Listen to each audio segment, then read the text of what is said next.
Hi there, in this video we're going to look at this preset browser down the bottom, figure out what it all means down here, and we'll create our own preset. Okay, this little preset browser down here, basically it's just a bunch of preset ones that Adobe have made for us. It's kind of funny, they look kind of separate, they look very distinctive because they've got little icons. It's the first group of little presets ever, they get their own little icons. The difference is that we're actually looking at these presets in a different way. Okay, so if I am looking for H.264 adaptive, I know that I go to H.264 and I go into here and there it is there. Down here, it's tucked under, you can never find it. So you type in the search here and go adaptive.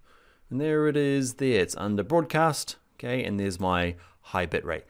There's no difference. If you want to find it under broadcast, under H.264, and then find it there and drag it on, okay, you can do it that way. So it's just a kind of a different way of sorting all of this, because this doesn't make a whole lot of sense. You're like, what does these do? You know, like, when am I ever going to use a Raptor DCP? Okay, that goes out to the cinemas, but you don't know that until you find it over here. So look, where is it? Cinema.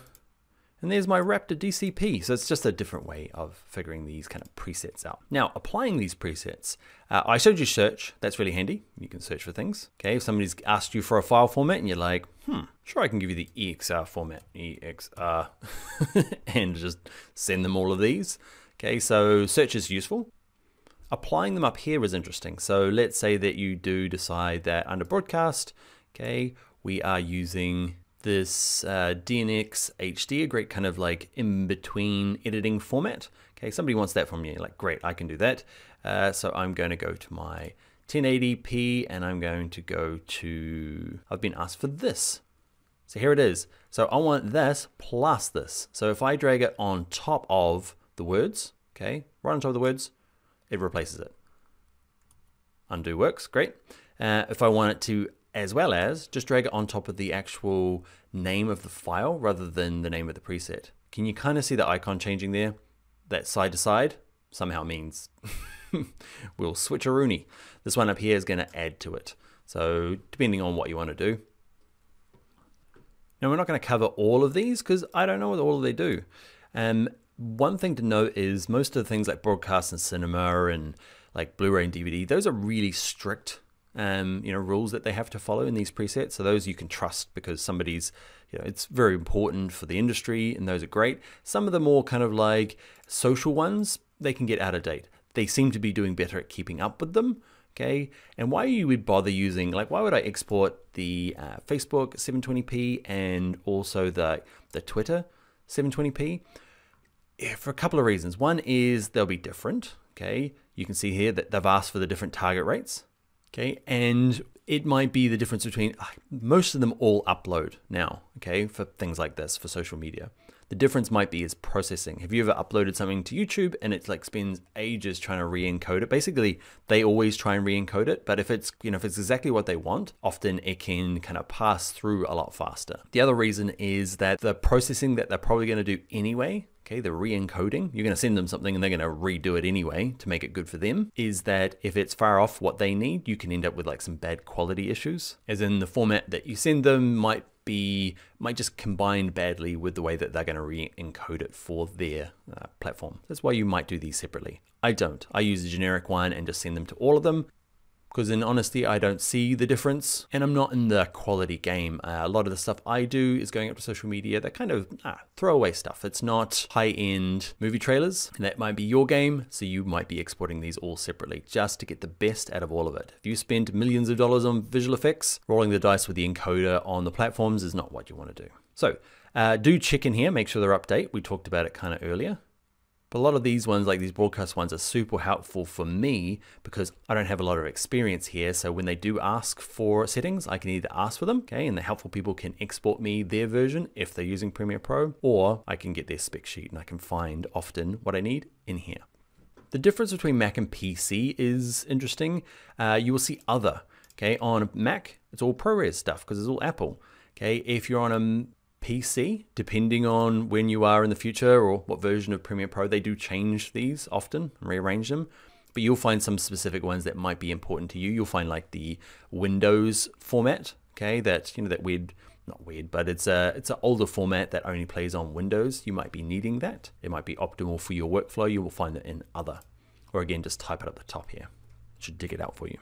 The last thing is setting up groups. So let's make a group. Okay, and let's do this for my, say, podcasts. So I record podcasts both in video and audio, and I edit them in Premiere Pro, even though it's like, because we've seen it's quite powerful for audio. So do it in this, and then what you can do is you can I export both the video version, okay, because we did talking head stuff, and the audio versions at the same time. So let's go in and let's type in wave. Okay, so I've got, there it is there. Okay, under audio only, I'm going to do my wave. I'm going to stick it in to my podcasts. I'm going to turn that off.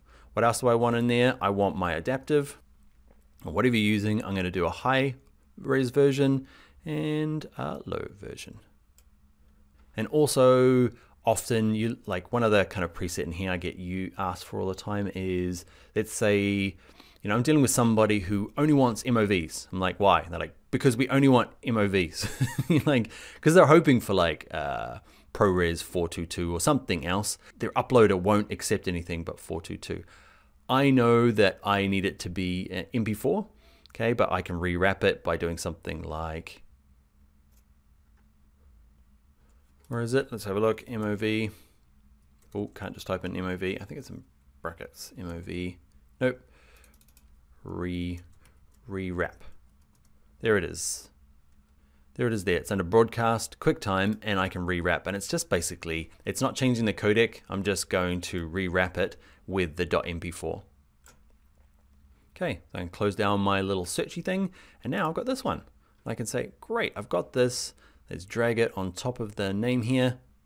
Okay, and I've got all these ready to go. This is a bit of a bloated example. You might just have two, and it's worth creating a little preset group so you can just dump it on there every time rather than having to fish around in here or go into this and go and change it all.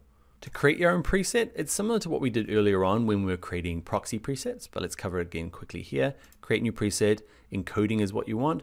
These two here, we'll cover these again. I think we need to cover these again a little bit in an upcoming video, but let's just look at encoding.